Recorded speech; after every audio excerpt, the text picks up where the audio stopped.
Warning: the show you are about to hear contains muscular, intelligent, and intelligible sexy men discussing B-movies, and will contain movie spoilers. Only one of the previous statements is actually true. You decide.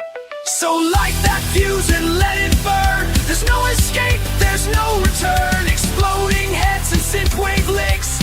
We're deep in cult classic kicks. Low budget dreams that never quit. Every frame a misfit hit. This is the B-Movie Blitzkrieg Podcast. This is Duncan and the Baz. The B-Movie Blitzkrieg Podcast.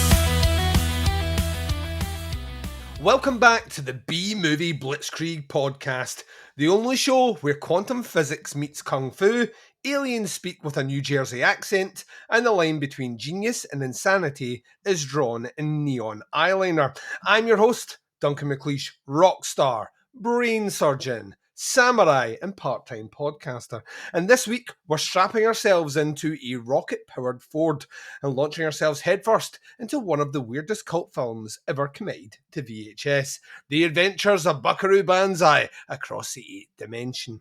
It's a movie where Jeff Goldblum dresses like a cowboy, Christopher Lloyd plays an alien named John Big Booty, that's Big Booty to you, and our hero is a neurosurgeon who leads a band of dimension-hopping musicians/scientists called the Hong Kong Cavaliers. If that sounds too much, congratulations, you might be Buckaroo ready. And of course, I'm not charting the eighth dimension alone. Joining me is the only man to have broken both the sound barrier and the space-time continuum in the same day. Allegedly achieved this by furious masturbation. My interdimensional co-pilot, the man, the myth, the legend, the motherfucking Baz. Handy Hawk, Englander Schweinhunds. This one's for Pearl Harbor. We're just mixing everything up. Because they're Japanese in this. I got it. Hong Kong is not in Japan, it's in China. But I see what you're saying. Don't. I can see the gears turning there, and I'm just saying don't. Yeah, this is already going to be racist enough. I don't need any help. No props. Yeah, we have made it to, like, of the list. When this was an idea, like, working through my brain, on the list, one of the first picks for me was Buckaroo Banzai, because I'll be honest with you, I'm borderline obsessed with everything about this movie, most notably how the hell this got shot. I remember when you first pitched a list of movies to me. We were driving through to attend Fright Fest in Glasgow, and you were rhyming them off. And this was one of the few ones I recognised the name, just because it's so fucking bonkers. If you hear it once, you're not going to forget it.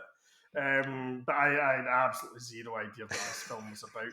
I know I've seen it and still have zero idea what this movie's about, to be quite fair.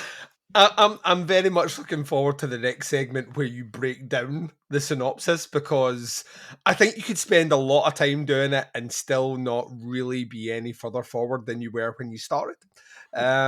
It's kind of gold that way, but I will say this right now: of all the movies that we're going to be doing in season 1, this one legitimately has a murderer's row of actors in it.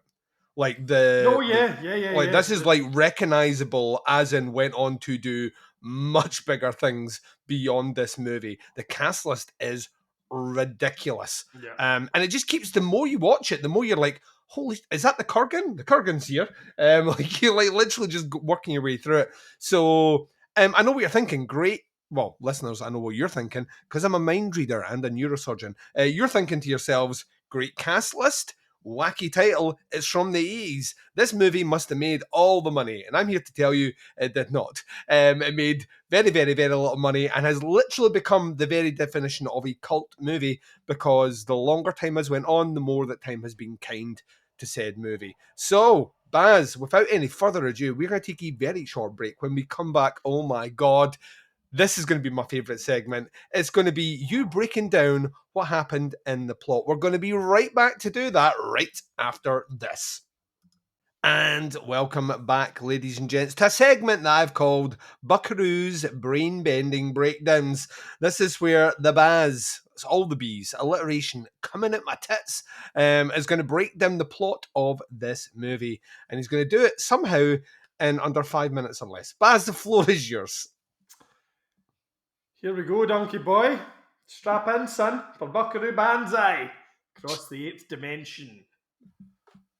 An adventure-seeking neurosurgeon / samurai travels through space and time in his jet car, accompanied by his team of hard-rocking scientists, the Hong Kong Cavaliers, a name that's only mildly racist.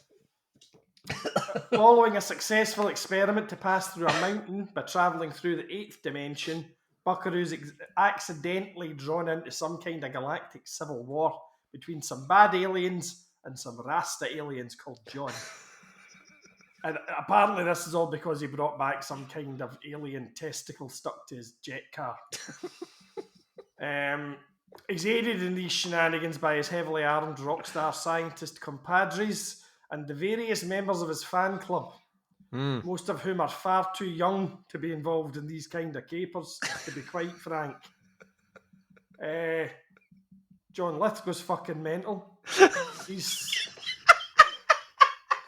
somehow involved, along with a man who can only be assumed to be some kind of Japanese war criminal, who's now spends his time inventing scientific gizmos in reparation for the hideous tortures he inflicted on innocent Allied soldiers during the Pacific theatre of World War II.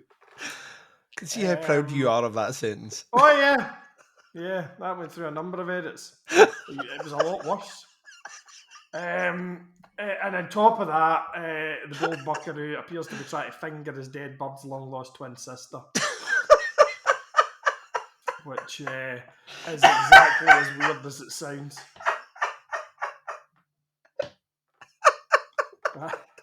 That's Buckaroo Banzai. Oh, someone at Arrow Video, please speak to Baz and put that in the back of the cover. Oh, man. None of that's even a lie. All of that is in this film. It's 100% in this movie here, and I'll say it's still not the weirdest bits of the movie. Although I do like, I love John Lithgow. I've always loved John Lithgow. John Lithgow is one of those like stage actors who, like, legitimately will just do anything, right? Yeah, and that's kind of what makes him amazing. I don't know at what point he decided that this alien that he was going to be portraying was going to be like a kind of a mad scientist Mussolini, but it's kind of phenomenal. There's actually shades of it in his Third Rock from the Sun character. You can see where he's kind of borrowed bits of that. Yeah, you know, and the kind of the demented element of it, kind of thing. You know, he's really getting like phenomenal in this film. He's like all the way. He plays some of my favorite villains, like in cinema, like of all time. I've mentioned it before. Blowout, to me, his performance in Blowout as the kind of CIA fixer, is one of the most kind of haunting, chilling, like serial killer performances committed to screen, because he just does it like so cold and calculating, and like you do get. It's why the Dexter thing worked so well when he was the Trinity Killer, because people he'd been that Third Rock from the Sun character for so long, people forgot that basically for 30 years before that he played villains like really, really, really well. Was he not the villain in, was it a Cliffhanger? He's the villain in Cliffhanger as well, yeah. And even if you grew up and you're my age, your age, and you grew up with Santa Claus the movie with Dudley Moore, he's the villain in that as well. He's the villain toy maker who basically shoves sawdust and screws and everything else into toys which are flammable for kids. So he's literally just Satan all the way through everything he does. And as a result, I dare say when it comes to breaking down the rad, sad and bad, which we're about to do, it may pop up a time or two. Ladies and gents, we're going to take a short break. When we come back, it's the rad, the sad and the bad right after this. And welcome back to a segment that I've called Rad, Sad, or just Jeff Goldblum and Chaps. We are going to crack into our favourite rad, sad and bad moments. he's in chaps in this movie. Yeah, we're gonna do it for this one. This one, like, I'll be honest with you, the concept of Rad, Sad, and Bad is designed for this movie. Like, just generally across the board. They're like, I guarantee whatever we tell you right now is scratching the fucking surface of what is in this movie. With that in mind, Baz, lay it on me, baby. What have you got? Either Rad, Sad, or Bad? Well, I've got quite a lot of mad as well for this film, which is understandable, but I'm opening hard, Duncan, with a rad. Oh, yes. I'll tell you what's rad about this film, my friend. The motherfucking cast.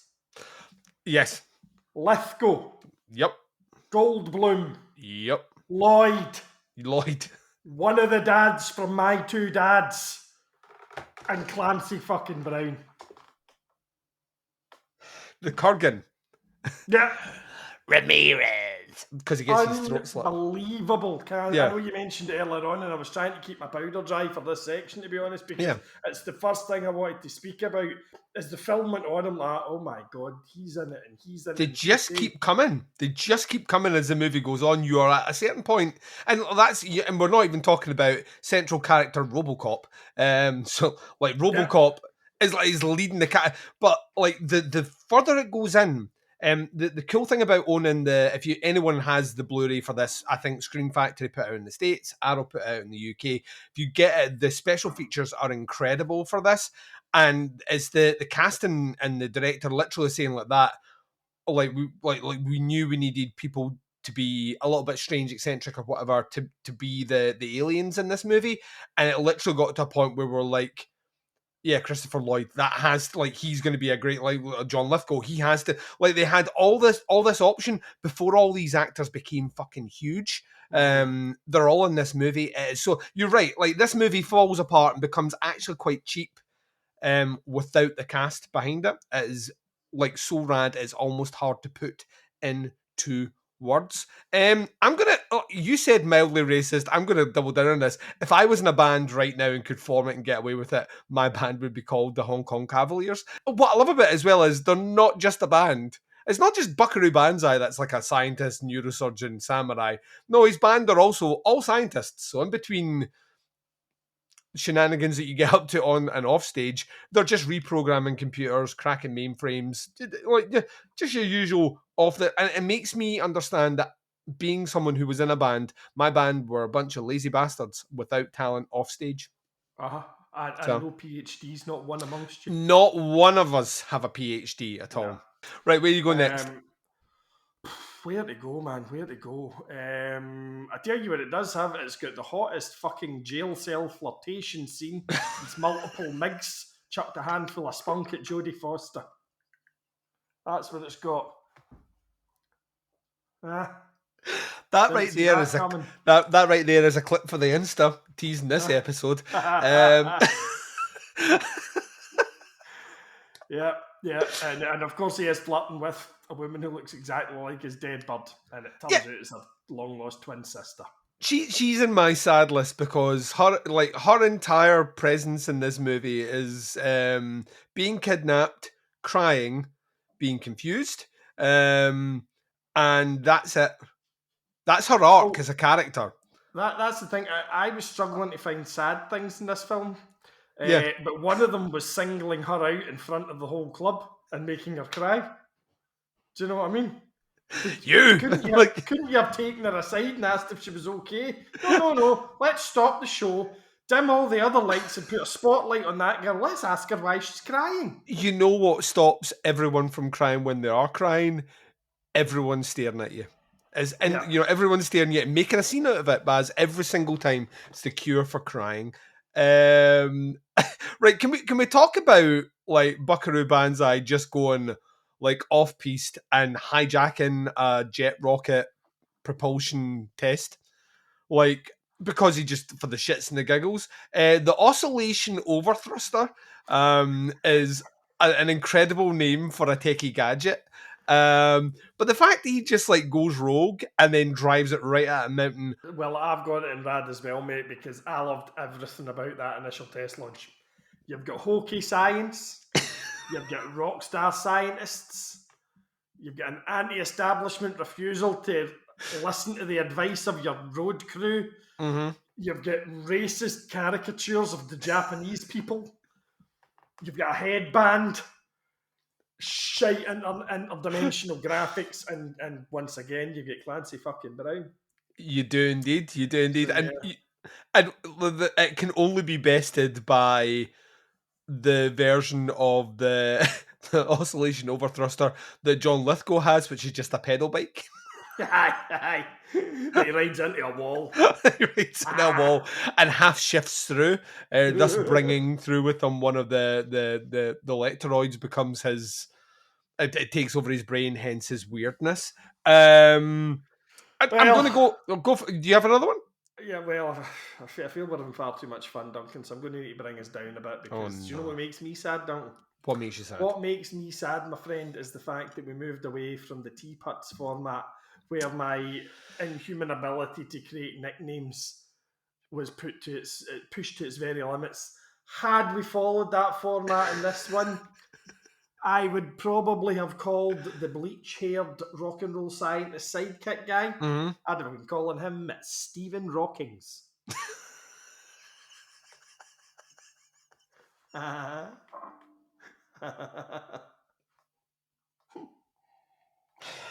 You are aware that with the power of technology we have right now, I can just drop that right in ChatGTP and it can just give me a picture, which is what I'm going to do once again to promote this episode. We probably have time for 2 more, Baz. What have you got for me? God damn, where do we go here? Well, I'll tell you what was bad. Uh-oh. What was bad is why nobody sent that 10-year-old child home. Right? And what made it worse was when they gave him an M16. That's just flat out bad parenting. I don't America! I don't care what fan club you're in. Well, you know, you can't be in this situation with an infant. So that was bad. And what else was bad is the fact that they hired a Japanese actor, right? Oh God, you are fixated on this. Clearly said to him, we really want you to do one of those hammed up OTT, hello type accent. The guy must have been like that. I can't believe you're making me do this. You're aware I'm an American Japanese citizen. Like my grandfather was interred in this country during the war, and now you're making me do sound like the lady from the drive-through Chinese restaurant and Dude, where's my car? I'm going to say right now that what you're making me do is more racist than what you put my grandfather through. Just saying. We like I said before, this segment could go on and on and on, but we've got to keep it under 30 minutes, Baz. So we're going to take a short break, and when we come back, it's time to talk about some of the one-liners. I get the feeling that this list could be long as well. We're going to be right back to do that right after this. And welcome back, ladies and gents, to a segment I've called Top 5 Times the Script Went Full Big Booty. This is the most ridiculous lines in the movie. I'll be honest, pretty much any time John Lithgow is on screen, I kind of love it, especially when he goes full Looney Tunes. Laugh while you can, monkey boy! That's one of mine. Is it so good, man? It is so good. Like he just like refers to humans as monkey boys because obviously he's an alien. I can't quite do the. I'm trying not to do the racist accents in this retelling, even though he does it in a kind of, like I said before, a weirdly Italian kind of quasi Mussolini sort of sound. I don't know, but I get vague Russian vibes off him. It's bizarre. What it is like? It's like pan-European. I don't know. It's weird. Right, Baz, what you got? My favourite line. This is my favourite one in the whole film, and it's actually quite early on. That, as has been mentioned, and it's not really integral to this film at all. Buckaroo is a world famous neurosurgeon, probably top of his field, and there's a line where him and another guy are performing actual brain surgery, and he's like, when you get this far inside the head, it all looks the same. No, don't tug on that. You don't know what it's attached to.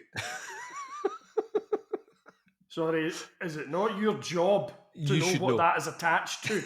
Yes, you yes, know what that's I your mean? job. And it all looks the same. Does it? Because that's worrying. So I full on lolled at that bit, I have to say.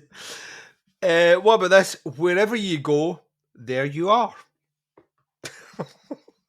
Yes, that is accurate and also deeply confusing. Is So that a line it- Goldblum line? Did he say that? yeah, he says, wherever you go, there you are. That's, of course, it's a Goldblum line. It's, like, it's the most, like, life finds a way. You know what I mean? It's classic Goldblum. I also love the fact that why he's dressed like Woody from Toy Story. I have no idea. I do love it. I also love the fact that they did manage to segue a scene of him at the piano. For those that don't know, in his downtime, he is a jazz pianist. I didn't know that. He is. He's like fully. He's playing is fucking ridiculous. But yeah, they managed to just get him in there. And I was thinking of all the people in this movie right now, he's probably the only one that is actually qualified to play a musical instrument. But yeah, wherever you go, there you are, Baz. Well, I think I speak for everyone in the room when I say I'm scared. Barely holding on to my fudge just now. I had never heard that fucking term before. Barely holding on to my fudge.